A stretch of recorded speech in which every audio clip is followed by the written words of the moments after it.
अस्सलाम वालेकुम, आप देख रहे हैं एक्सपोज और मैं हूं शहराज हसनात। नाज़रीन, आज के प्रोग्राम में हम बात करेंगे पंजाब के हेल्थ सेक्टर की।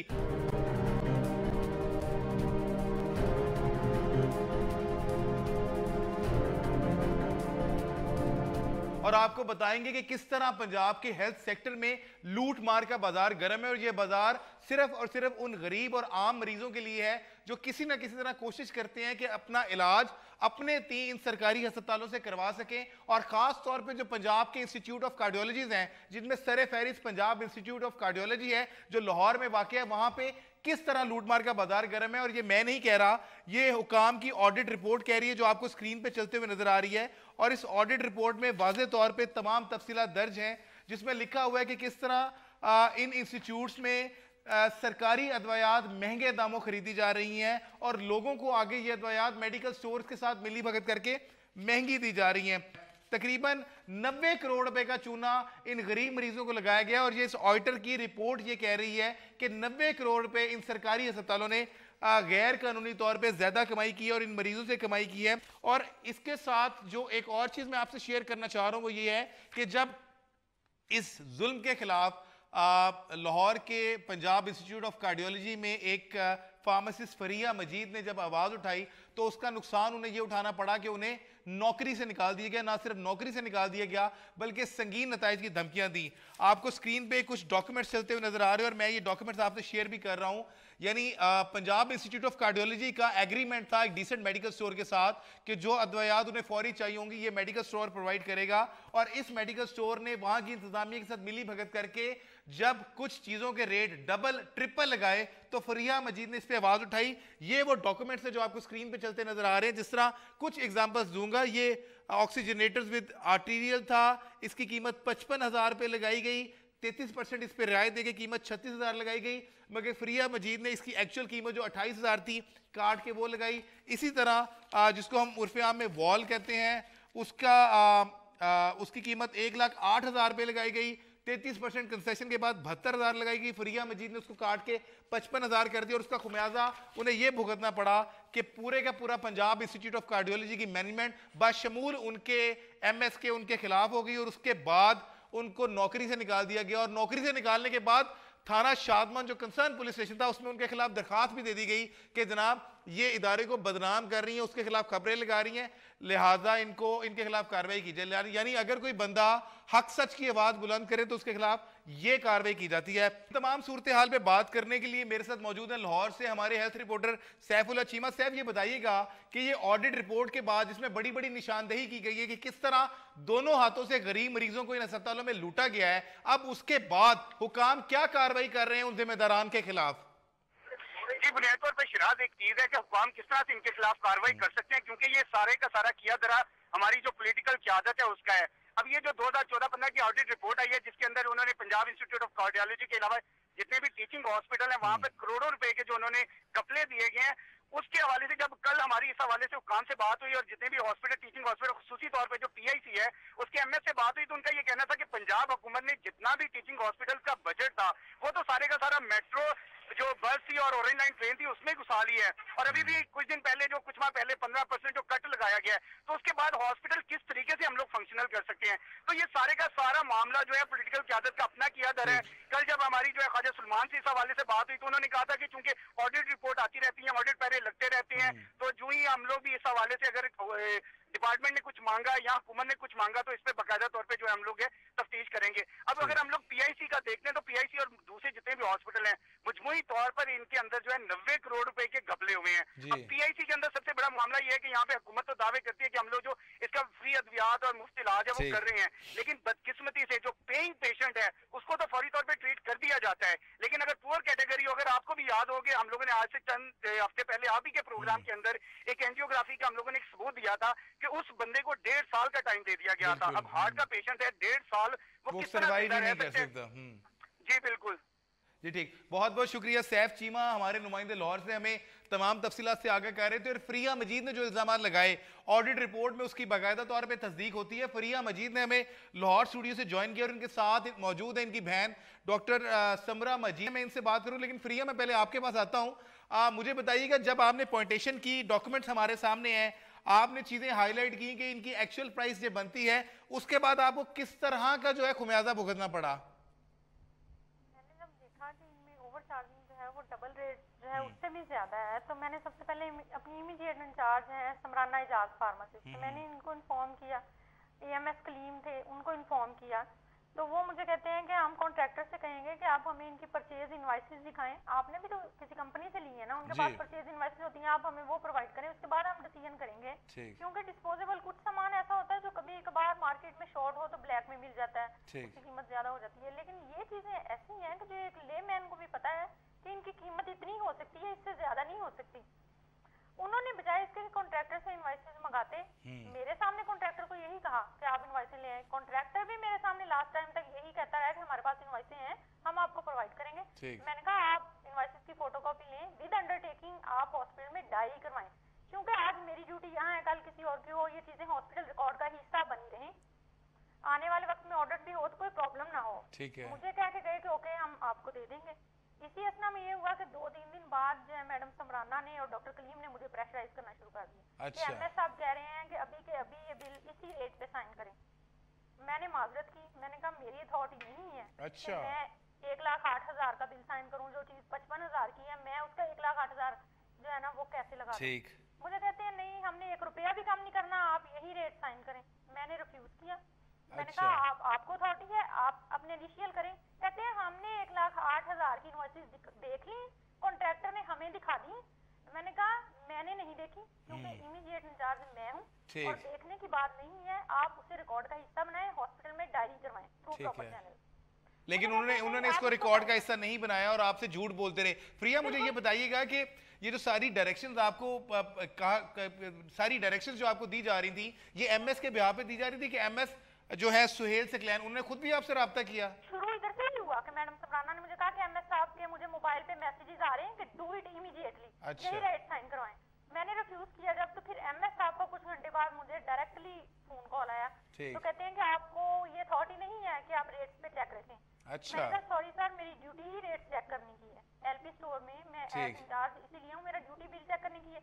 तो कहते हैं कि नहीं I don't want to mess with you, you are creating problems for me. मैंने कहा सॉरी सर मैं ये रेट साइन नहीं कर। तो जब आपने इनकार किया, रिफ्यूज किया, तो फिर आपके साथ क्या सलूक किया गया? मैं प्रिया मुझे यहाँ पे एक ब्रेक लेनी है, मैं ब्रेक के बाद वापस आऊंगा और आपसे जानूंगा कि जिस तरह आपने हक के लिए आवाज बुलंद की और गरीब मरीजों का साथ दिया और जो ज्यादा रेट्स थे उनको कम किया, उसके बाद आपको क्या खुमियाजा भुगतना पड़ा, ये जानेंगे मगर इस वक्फे के बाद।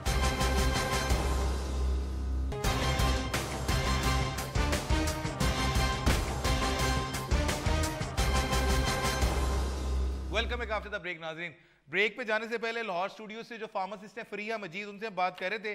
अच्छा फरिया, मुझे ये बताइएगा कि जो फोन कॉल्स आपको भी की गई या जो एसएमएस किए गए, आपके पास उनका रिकॉर्ड है?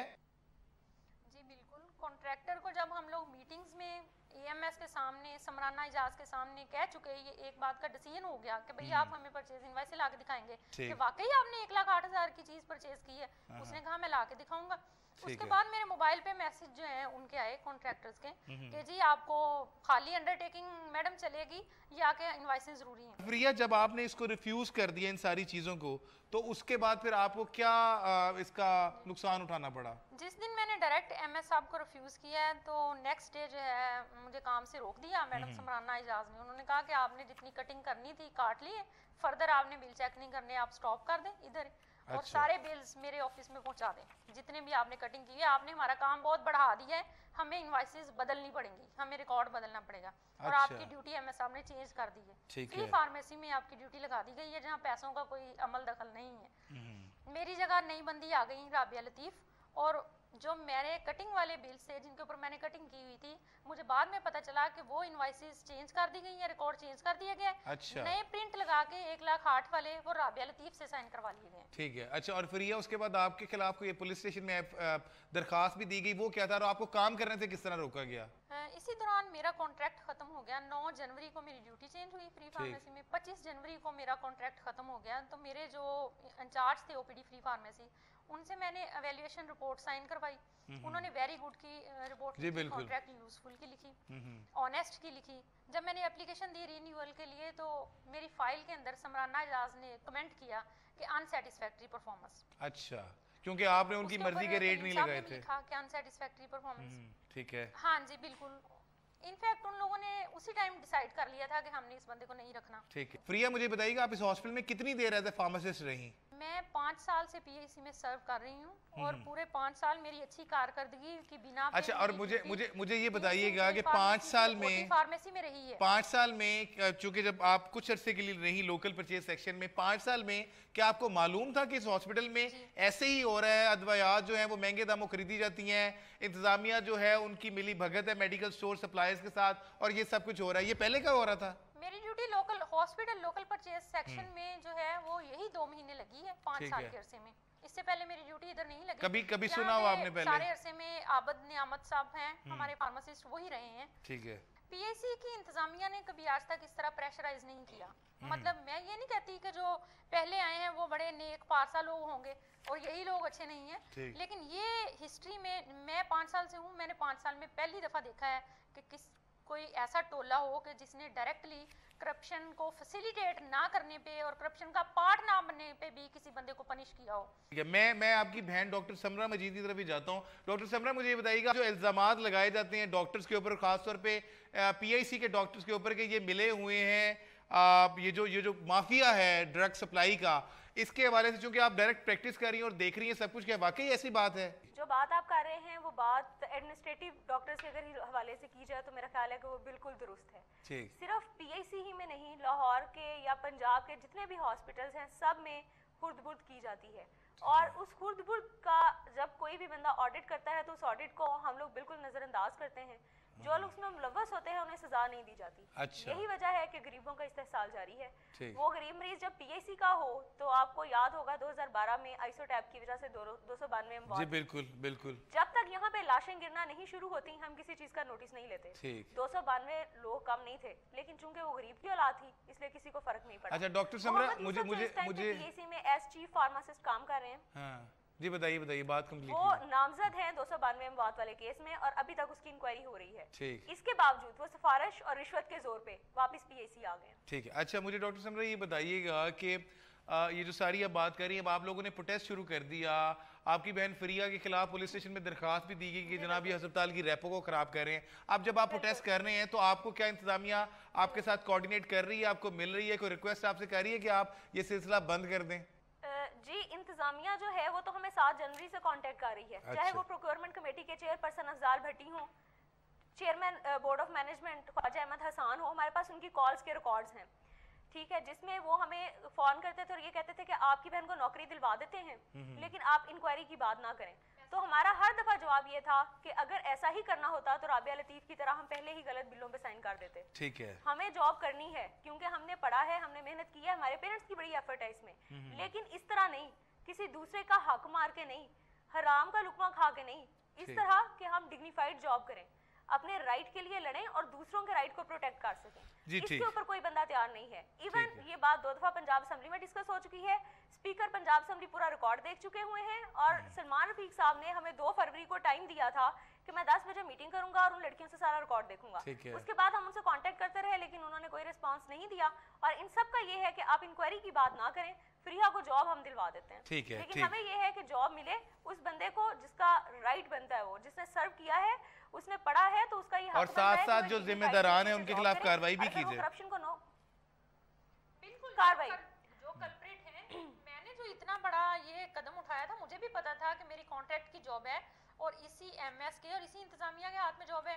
ये सारी चीजें मैंने मद्देनजर रखी हुई थी, और मेरा इतना बड़ा जो मैंने अपनी जॉब को रिस्क पे लगाया है, मैंने रिस्क लिया इतना बड़ा, मेरा 5 साल मेरा करियर का स्टार्ट है अभी, जो मैंने रिस्क लिया वो इसी वजह से लिया था कि फार्मासिस्ट जो हैं वो इस बात के आदी हो गए हैं कि उन्होंने एज पपेट ही रहना है इंतजामिया के हाथों में। इंतजामिया इस चीज की आदी हो गई है कि हमने इनको एज पपेट ही यूज करना है। हमारे जो परमानेंट फार्मासिस्ट हैं, इवन के 18 स्केल के 19 स्केल में, उनमें इतनी करेज नहीं है कि वो अपना पॉइंट ऑफ व्यू हुई इंतजामिया के सामने रख सके। इंतजामिया को पता है कि इन्होंने हर बात के जवाब में यस कहना है, नो तो बहुत दूर की बात है।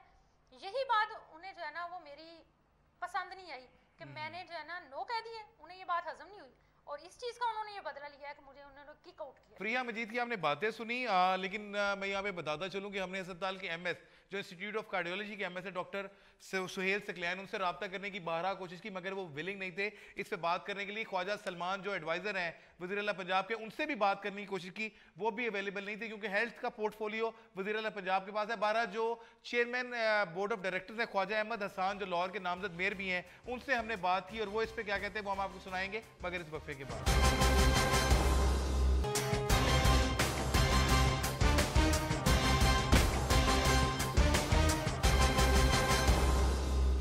Welcome back after the break नाज़रीन। ब्रेक पे जाने से पहले हम बात कर रहे थे पंजाब इंस्टीट्यूट ऑफ कार्डियोलॉजी में होने वाले घपलों की और इस हवाले से हमने बात की पीआईसी के जो बोर्ड ऑफ डायरेक्टर्स के चेयरमैन है ख्वाजा हसान। आइए आपको सुनाते हैं वो क्या कहते हैं। ये बिल्कुल गलत बात है। मैं उसको I am a witness to that episode. I thought that was it, you see, but I asked my finance department to give me the details of that. Finance is separate. इनसे वो डायरेक्टर जो हमारे finance के हैं अपना इनके मरहूम लतीफ़ साहब के बेटे हैं और बहुत ही वो ऑनेस्ट आदमी है। उसे मैंने कहा यार तू मुझे independently just give me what is the position, and he gave me a complete report on that, and there was nothing which we were losing as an institution or there was some malpractice. मतलब उस episode में कुछ नहीं था। I wanted to help out Faria. I was not there, but मैंने वो एक मेरी कोशिश भी हुई, but she was stubborn. She went to the press and other things. उसने कहा मैं ये कर दूंगी वो कर दूंगी। कोर्ट में चली गई। कोर्ट में 2 जगह उसके खिलाफ फैसले हो गए। हाई कोर्ट के डिविजनल बेंच ने उसके खिलाफ फैसला कर दिया। सो मतलब ये है कि वो, but it was I think unfair on her account. Then जब यहाँ कुछ कर करा के फिर वो इस तरह करेंगे तो दैट वाज अनफेयर। और इस केस में frankly I am telling you, I have total, मेरा जो है I am with her. I want to support her. I want that, not because of this episode as such. As a बच्ची है और भाई उनका कोई नहीं है, just बेटी बच्ची हैं वो, on humanitarian grounds, on compassionate grounds, I stood by her. She knows about it. But मैंने जब ये सारी डिटेल्स निकलवाई तो मुझे अफसोस इस बात का हुआ कि उसमें सदाकत नहीं थी। I don't know the details कि इसमें क्या इनका मामला था या क्या इशू था। मुझे तो रात शाम के वक्त मेरे घर तशरीफ ले आई ये इनकी बहन और इनकी बात। मुझे that is the first time I came to know that they were there. I didn't know that she was working over there. मुझे मतलब नेचुरली मेरा वो होता भी नहीं कि मैं हर एक को तो नहीं जान सकता इंसान। But when they told me कि this was the issue, I first went, मैंने कहा पहले इसको खत्म होना चाहिए। And they know that I made the MS apologize to them and I made without going into the details. मैंने कहा कि as a lady you should do that. बाकी चीजें बाद में देखी जाए। I said कि give me the final मैंने इसलिए उसको कहा, ऑडिट वाले को और डायरेक्टर को कहा अपना हसन को कि तुम मुझे बना के दो, independently you come up with it. And he was not in connivance with them because वो उनमें पार्टी नहीं है उस सारे एपिसोड के अंदर। ना उसकी कोई बात थी ना उसका उसमें हवाला था। मैंने उसे इंडिपेंडेंटली कहा। And the MS didn't know that I had asked for that report also. It was an independent report और उसे मैंने कहा कि तुमने मुझे separately देना है इनसे हटके ताकि I exactly see what the position is so that we take action accordingly. So and what the report was, it was something which was not really against the institution as such. There was nothing which where we had lost. Where आपका जो ये PIC had lost anything on that. Khwaja Ahmad Hasan की बात आपने सुनी और उनके मुताबिक तो ये मामला सेटल डाउन हो चुका है, पुरानी चीजें हैं। बहरहाल ये मामला सेटल डाउन नहीं हुआ, इस पे अभी कोर्ट में रिपोर्ट प्रेजेंट होनी है और ये मामला आगे तक चलेगा। दूसरी जो और चीज मैं आप लोगों के साथ शेयर करना चाह रहा था वो अदवायात की कीमतें थी, जिसके हवाले से सिर्फ एक एग्जांपल आपको देता चलूं कि कैंसर की दवाई है नेक्सोवर, ये 200 मिलीग्राम की है जो कैंसर जैसे मोज़ी मर्ज में इंतहाई अहम और जान बचाने वाली दवा के तौर पे इस्तेमाल होती है। किसी भी मरीज के लिए बहुत ज़रूरी है मगर अनफॉर्चुनेटली पाकिस्तान में इसको तैयार नहीं किया जा रहा।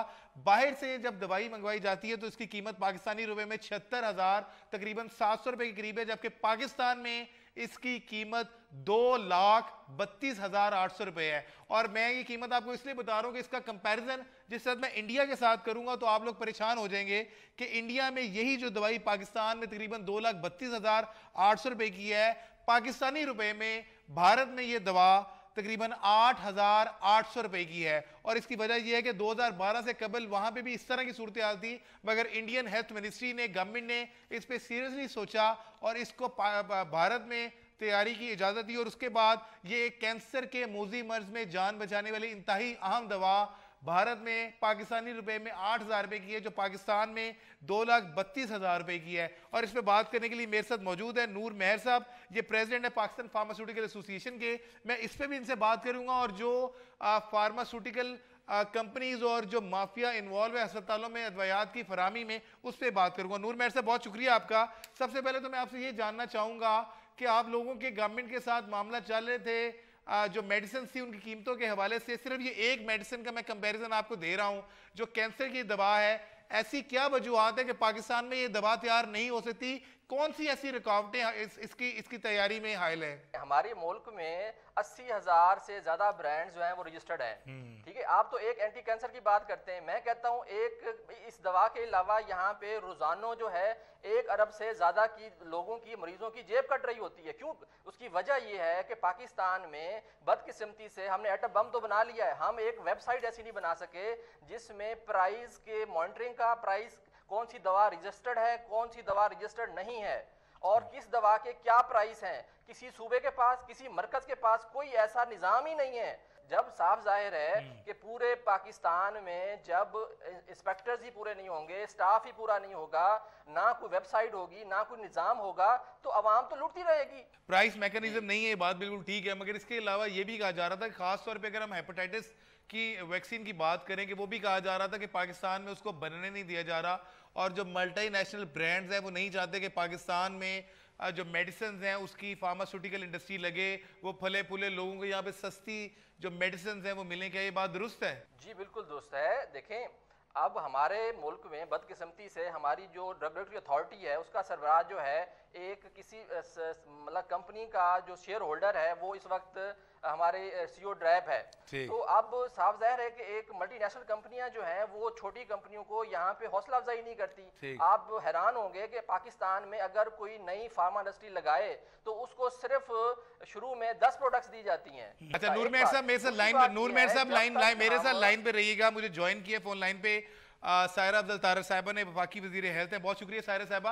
मैं सिर्फ एक मेडिसिन का कंपैरिजन दे रहा था, ये कैंसर की मेडिसिन है निक्सोवर, जो इंडिया में अगर पाकिस्तानी रुपए में इसको हम कैलकुलेट करें तो तकरीबन 19,000 रुपए की, 18,000 रुपए की बनती है, जबकि पाकिस्तान में ये 2,32,800 रुपए की है। तो एक ह्यूज मार्जिन है कि इतनी इंपॉर्टेंट लाइफ सेविंग ड्रग का। ये सिर्फ एक एग्जांपल है। तो क्या वजह है कि पाकिस्तान में जो लोकल फार्मास्यूटिकल मैन्युफैक्चरिंग इंडस्ट्री है उसको फलने फूलने नहीं दिया जा रहा? मुझे लग रहा है कि जो आपने दवाई बताई है ना, ये यहाँ बनती नहीं होगी कैंसर की मेडिसिन। जी, यहाँ पे नहीं बन रही जी। हाँ, ये बाहर से लाके डिस्ट्रीब्यूटर उसको, जिसके पास लाइसेंस होगा इंपोर्ट का, वो डिस्ट्रीब्यूट करते हैं। जी बिल्कुल। अब इंडिया की जो फार्मास्यूटिकल की मेडिसिन है वो बहुत बड़ी है और उनकी बहुत सारी कंपनीज हैं कि जो FDA अप्रूव और WHO अप्रूव्ड है, जहाँ के हमारी एक भी नहीं है। अब इसमें अगर आप फार्मा इंडस्ट्री से पूछें तो वो ये कहेंगे जी कि हमारी जो कीमतें हैं वो रीजन में सबसे कम है। और आपको पता है अभी भी जो हाई कोर्ट में केसेस चल रहे हैं वो इसीलिए चल रहे हैं कि उनको ख्याल में है कि जी हम उनको प्राइसिंग नहीं दे रहे। इसमें कोई शक नहीं कि हमने बड़ा इसमें डिटेल एनालिसिस किया है कि कुछ दवाइयां हैं कि जो पाकिस्तान में सस्ती हैं और कुछ ऐसी हैं कि जो इंडिया में सस्ती हैं। अच्छा सायरा साहिबा, पाकिस्तान फार्मास्यूटिकल एसोसिएशन एक ये भी एलेज करती है कि जो मेडिसिन हैं उनकी कीमतों का कोई फार्मूला नहीं है, कोई मैकेनिज्म नहीं है, कोई वेबसाइट नहीं है। हमने प्राइसिंग पॉलिसी दी हुई है जो कि पाकिस्तान की पहली प्राइसिंग पॉलिसी है। उसके अंदर मैकेनिज्म मौजूद है कि जब जेनेरिक मेडिसिन आएगी तो 30% लेस ओरिजिनेटर की उसकी ब्रांड होगी। हमने उसको उसके साथ इन्फ्लेशन के साथ भी रिलेट किया है। और ये प्राइस इस तरह नहीं होती कि आपको दे दें, ये प्राइस आप दो तरीके से करते हैं। एक तो जब भी कोई नया मॉलिक्यूल आता है, जेनेरिक के लिए तो पॉलिसी मौजूद है, लेकिन जब कोई न्यू मॉलिक्यूल आता है तो उसके लिए सबसे पहले हम उसकी रीजन में देखते हैं कीमत, उसकी पाकिस्तान, इंडिया में, श्रीलंका में, बांग्लादेश में क्या है। और वहां से हमें ना मिले तो फिर हम ऑस्ट्रेलिया देखते हैं, अमेरिका, और फिर ना मिले तो यूरोप देखते हैं। तो जब हम इस मेडिसिन को बाहर यानी किसी यूरोप से इंपोर्ट करते हैं तो हम इसको इंडिया से भी इंपोर्ट कर सकते हैं ना, जब इतना मेजर डिफरेंस हो प्राइस में? देखिए वो तो अभी हमने हेपेटाइटिस सी की भी 2 मेडिसिन इंडिया से इंपोर्ट करना चाह रहे थे डिस्ट्रीब्यूटर, और हमने उनको लाइसेंस दे दिया। ठीक है। तो अगर कोई हमें ये कहे कि हम ये मेडिसिन इंडिया से करना चाह रहे हैं, हम तो हुकूमत तो नहीं ना मंगा सकती, लेकिन अगर कोई डिस्ट्रीब्यूटर ये कहे कि जी मैं इंडिया में ये दवाई सस्ती है और मैं मार्केट में लाना चाहती हूँ, हम जरूर उसको रजिस्टर करेंगे। एक फ्रिया मजीद नामी फार्मासिस्ट भी हमारे पास मौजूद है, जिन्होंने जब पॉइंट आउट किया कि किस तरह जो फार्मास्यूटिकल माफिया है उसकी मिली भगत से हॉस्पिटल्स को अद्वियात महंगे दामों फराम की जा रही हैं, तो उस पर उन्हें नौकरी से निकाल दिया गया। और जो ऑडिट रिपोर्ट है वो भी ये कह रही है कि 90 करोड़ रुपए का घपला सिर्फ इस चीज़ में है कि हॉस्पिटल एडमिनिस्ट्रेशन जो हैं वो मरीजों को किस तरह लूट रही हैं, फार्मास्यूटिकल माफिया के साथ मिलके किस तरह लूट मार का बाजार गर्म किया जा रहा है। तो इस पे कुछ कमेंट करना चाहेंगे आप? मैं बिल्कुल मानती हूँ कि हमारे सरकारी अस्पतालों में सिर्फ एक जगह नहीं, पूरे पाकिस्तान में इस तरह की प्रैक्टिसेस मौजूद हैं। फिर आप सिर्फ, मैं सरकारी अस्पतालों को नहीं कहूंगी, आप ये डॉक्टर्स को देखें जी बिल्कुल, कि जो सस्ती दवाइयाँ मार्केट में मौजूद होते हैं लेकिन वो प्रिस्क्राइब भी नहीं करते। और क्योंकि मार्केटिंग में आपको पता है ये फार्मा इंडस्ट्री वाले बाहर के टूर उनके कराते हैं, उनके अब तो मुझे पता चला है कि बच्चों की शादियां भी हो रही हैं, लैंड क्रूजर्स मिल रही हैं। अच्छा। तो ये अनएथिकल प्रैक्टिसेस जो हैं ये दुनिया में हैं, पाकिस्तान में जरा ज्यादा हो गई हैं। तो इसके लिए मैं ये समझती हूँ कि जबकि दवाई जिस तरह भी आपने ये कंपैरिजन किया, बहुत सारी दवाइयाँ मार्केट में ऐसी हैं कि जो चीज अब हमने खत्म की है कि एक ही बीमारी की दवा है और उसकी मुख्तलिफ कीमतें हैं, और ये लोग जो हैं वो महंगी लिखते हैं।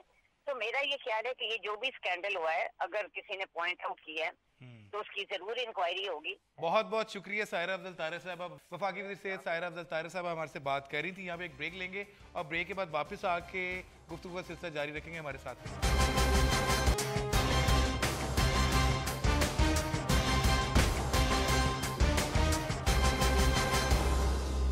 Welcome back after the break. नाज़रीन, ब्रेक पे जाने से पहले वफाकी वज़ीर सेहत सायरा अफजल तारर ने कन्फेस किया कि बिल्कुल डॉक्टर्स जो हैं वो अनएथिकल प्रैक्टिस में इन्वॉल्व हैं और किस तरह फार्मास्यूटिकल कंपनीज उन्हें पर्क्स प्रिविलेजेस दे के अपनी अद्वियात को बिकवा रही हैं। इस पे मैं नूर मेहर साहब दोबारा आपके पास आता हूं। ये जो पहला इल्ज़ाम लगा है आप लोगों के ऊपर कि आप लोग डॉक्टर्स को पर्क्स प्रिविलेजेस दे रहे हैं और अपनी मेडिसिन जो है वो बिकवा रहे हैं, ये दुरुस्त है क्या? पहले तो मैं एक फार्मासिस्ट हूँ और लॉ एक्सपर्ट हूँ मैं, लेकिन ये बिल्कुल सच है। बल्कि शादी कराते हैं, उम्रा कराते हैं और शॉपिंग तक कराते हैं। फार्मास्यूटिकल जो इंडस्ट्री है जो भी ऐसा कर रही है बिल्कुल गलत कर रही है, ऐसा हो रहा है, मैं इसकी मजम्मत करता हूँ हर लिहाज से। ऐसा बिल्कुल नहीं होना चाहिए, मरीजों की जेब नहीं करनी चाहिए। अनइथिकल जो भी कंपनियां उनके खिलाफ फौरी तौर पे कार्रवाई होनी चाहिए। ना ही उनके बाहर के टूर मिलने चाहिए, ना शादियां होनी चाहिए, ना उनको उम्रे कराने चाहिए, ना थाईलैंड के टूर देने चाहिए, ना अयाशियां करानी चाहिए। ये सिर्फ, लेकिन मसला क्या है? मसला ये है कि भाई जब एक हमारा जो निजाम है, एक गवर्नमेंट का डॉक्टर जो है वो जो है ना ब्रांड क्यों लिखता है? वो ब्रांड के साथ जेनेरिक लिखे।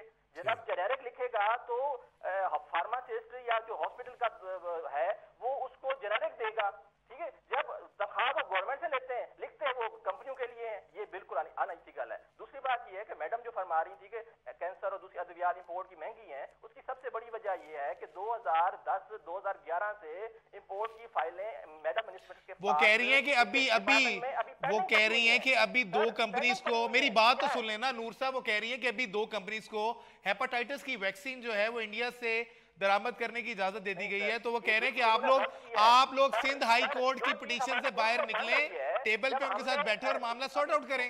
2 महीने पहले बनाना शुरू की है, वो इंडिया से मंगवा रहे हैं। ये कहा था क्यों? अब कंपनी जो है हेपेटाइटिस की अद्वियात जो है वो अभी ये 5000 का जिक्र कर रही है ना, 3200 रुपए सबसे पहली कंपनी ने दिया है कि वो बनाएंगी, यहाँ पे देंगी। उनको तो इन्होंने दी नहीं। और बहुत सारे ऐसे मसाइल हैं। देखें, बात यह कि इंडिया से क्यों मंगवाए? वो दवाई जो हमारे मुल्क में बन रही है वो इंडिया से क्यों मंगवाए? हम अपनी इंडस्ट्री को तबाह करना चाहते हैं? ये तो पाकिस्तान के साथ जाती है कि इंडिया से मंगवाए। हम वो दवाई मंगवाएं जो सस्ती मंगवाएं। अगर बाहर की कंपनी इंडिया में 10,000 की दे रही है, 8,900। मैं नूर साहब यही कह रहा हूँ कि जो कैंसर वाली दवाई है, कैंसर वाली दवाई पाकिस्तान में तो नहीं बन रही ना, तो आपके पास ऑप्शन फिर इंडिया ही है ना, जहाँ मोस्ट चीपेस्ट मेडिसिन अवेलेबल है और वहाँ पे मैन्युफैक्चर भी हो रही है। जी देखिए, इंडिया में भी तो मल्टीनेशनल कंपनी बना रही है ना। अच्छा। उसी रेट पे अगर हमारे मुल्क में प्रॉपर मॉनिटरिंग और एवेल्युएशन हो तो हो सकती है ना। ठीक है। जो यही सेम साल्ट जो है, जो नक्सावीर है, ये बहुत सारी कंपनियों और ने भी अप्लाई किया हुआ है और सबसे कामों किया हुआ है, लेकिन उनकी फाइलें 2011 से पेंडिंग पड़ी हुई हैं। नूर साहब, मुझे आखिर में सिर्फ ये बता दें कि अब ये अपना फरिया मजीद साहब आपके पास बैठी हैं, ये फार्मासिस्ट हैं और इनका कसूर सिर्फ इतना है कि इन्होंने हक की आवाज बुलंद की और जो कंपनी हॉस्पिटल को सप्लाई में महंगी मेडिसिन लगा रही थी उसको पॉइंट आउट किया और उन्हें नौकरी से निकाल दिया गया। ऐसी कंपनीज जो फार्मास्यूटिकल कंपनीज और सप्लायर्स हैं उनके खिलाफ क्या कार्रवाई होनी चाहिए, उन डॉक्टर्स के खिलाफ क्या कार्रवाई होनी चाहिए? आप लोग जो फार्मास्यूटिकल एसोसिएशन है किस तरह इनको सपोर्ट करते हैं?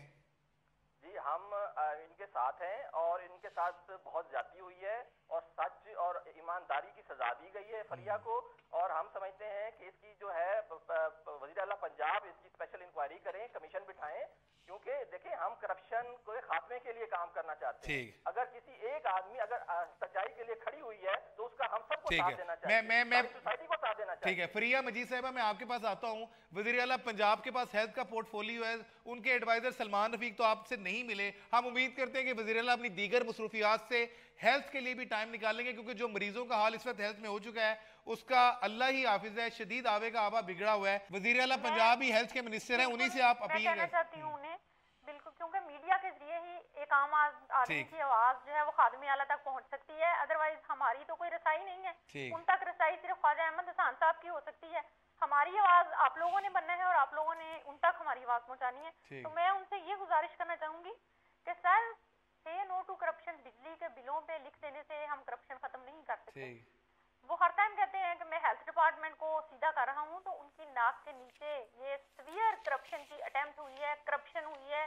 सरकार का रिकॉर्ड बार बार बदला गया है, रिकॉर्ड के साथ खेला जा रहा है, और जब तक सेक्लैन सीट पे मौजूद है, वो पावर में है, वो उस नगरी का बादशाह है, तब तक कोई फेयर इंक्वायरी कंडक्ट नहीं हो सकती। ठीक है। फेयर इंक्वायरी के लिए जरूरी है कि पीआईसी की इंतजामिया को फिल फॉर मुअत्तल किया जाए, रिकॉर्ड को हेल्थ डिपार्टमेंट फौरी तौर पे कब्जे में ले, क्योंकि पीआईसी इंतजामिया रिकॉर्ड की कस्टोडियन है और वो एज पर सिचुएशन रिकॉर्ड को अगेन एंड अगेन चेंज कर रहे हैं। और जो इंक्वायरी कमेटी हमारी बड़ी जद्दोजहद के बाद इंक्वायरी कमेटी बनी है वो सारी बायस है। उसमें एक प्रोफेसर साहब हैं जो ऑलरेडी पीएचसी में बहुत देर प्रोफेसर रह चुके हैं, और उनकी यानी जो अदालत के हुक्म पे इंक्वायरी कमेटी बनी है, आप उस पे अदम इत्मीनान का इज़हार करती हैं? बिल्कुल, हमारे शदीद किस्म के जो है वो तहफ़्फ़ुज़ात हैं उस पे, और इंशाल्लाह ताला मैं हेल्थ सेक्रेटरी साहब को एक एप्लीकेशन ड्रॉप करूंगी। मुझे पूरी उम्मीद है कि वो मेरे ग्रीवियंसेस दूर करेंगे, otherwise we will go to the court. Thank you so very much Fariya, बहुत शुक्रिया नूर मेहर साहब। नाज़रीन, आज के प्रोग्राम में हमने एक्सपोज की हेल्थ की कंडीशन को जाते जाते कुछ फिगर्स आपसे शेयर करता चलूँ। वज़ीर आला पंजाब जो वज़ीर सेहत पंजाब भी हैं, उनसे ये रिक्वेस्ट करूंगा कि एक नज़र इधर भी, क्योंकि पंजाब में हेड नर्सिस की 4000 खाली असामी है, 23 टीचिंग हॉस्पिटल्स, जबकि 325 तहसील और डिस्ट्रिक्ट जो हेडक्वार्टर्स हॉस्पिटल हैं उसमें हेड नर्सिस की असामियाँ खाली हैं। शदीद मुश्किलात का सामना है। 348 सरकारी हॉस्पिटल जो हैं वो इसको फेस कर रहे हैं, और सूबे में 1995 के बाद से अब तक नर्सिस की कोई बाकायदा भर्ती अमल में नहीं लाई गई। बैनुल अक़वामी क़वानीन के मुताबिक हर 25 बेड पे एक हेड नर्स का होना बहुत ज़रूरी है, और ये मरीजों की बेहतरी के लिए गवर्नमेंट को ये इकदाम उठाने चाहिए। बहरहाल आज के प्रोग्राम में हमने एक्सपोज किया और बताया आपको कि खास तौर पर जो पंजाब के मेन हॉस्पिटल्स हैं उनमें हेल्थ की क्या कंडीशन है। फरिया मजीद जो एक फार्मासिस्ट थी जिन्होंने आवाज़ उठाई हक के लिए, उन्हें किस तरह विक्टिमाइज किया गया। सायरा अब्दुल ताहिर साहबा क्या कहती हैं, और जो मेडिसिन हैं खासतौर पे कैंसर जैसे मौलिक मर्ज की, उसकी कीमत का कंपैरिजन हमने किया कि पाकिस्तान में लाखों में है जबकि इंडिया में सिर्फ चंद हज़ार रुपये की है। उम्मीद है कि आज का प्रोग्राम आपको पसंद आया होगा। हमें अपने फीडबैक से आगाह करते रहिए। हमारा फेसबुक और ट्विटर ID आपके सामने, देखते रहिए डॉट न्यूज़।